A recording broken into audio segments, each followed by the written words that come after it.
Arthritis is the pain and inflammation that happen when the cartilage in a joint wears down.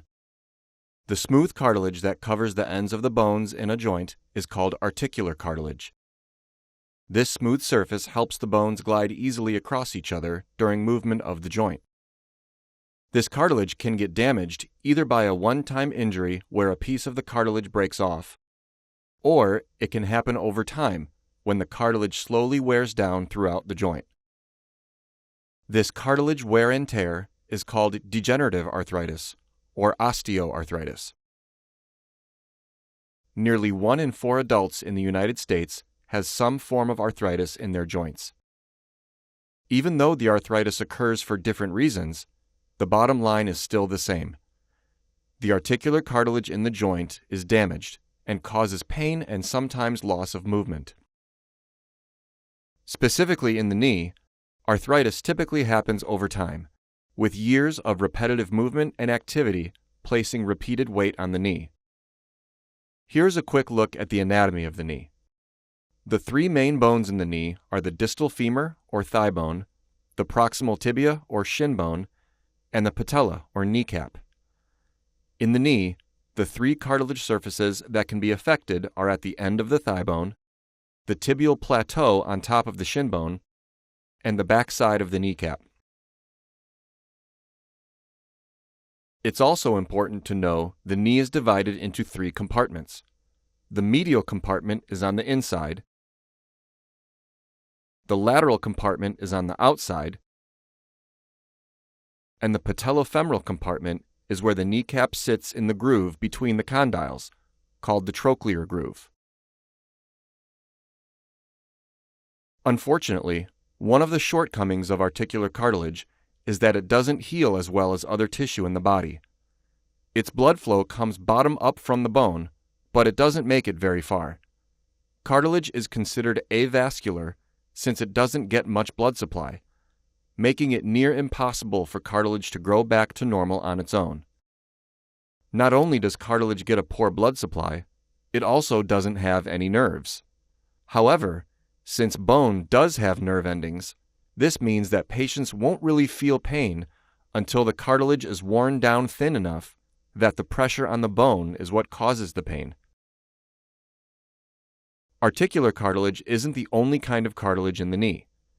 The meniscus is a softer, more spongy kind of cartilage that also helps cushion the knee joint. In this image of a knee MRI, the white area inside the bone means the bone is bruised from experiencing too much pressure. This typically happens when the meniscus is torn or missing for a long period of time.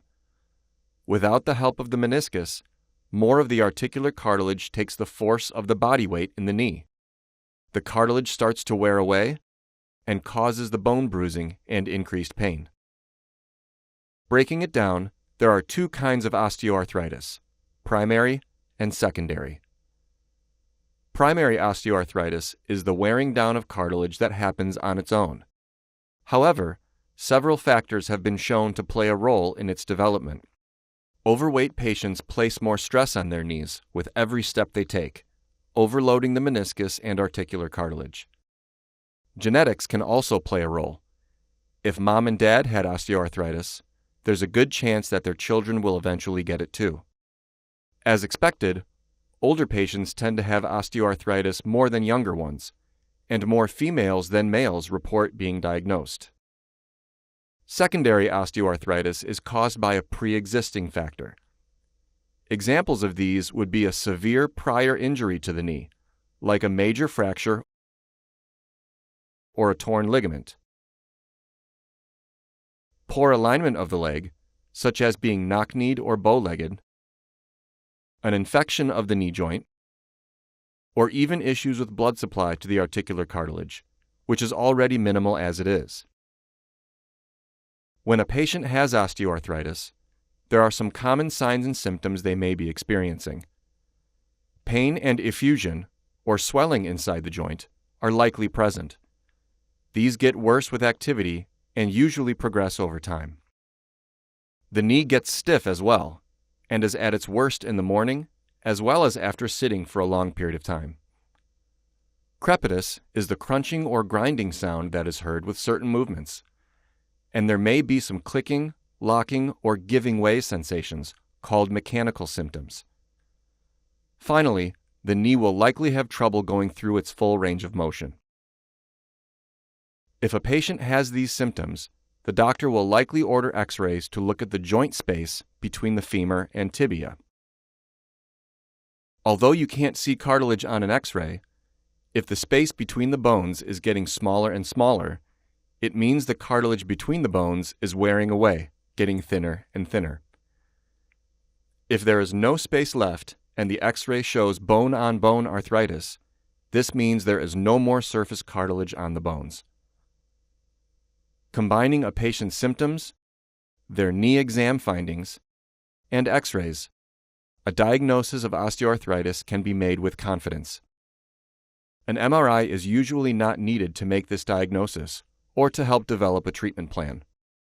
With many different treatments available for osteoarthritis, it's important for the patient and their doctor to discuss the options. They should agree on a treatment plan that safely gets the patient to reach their activity goals.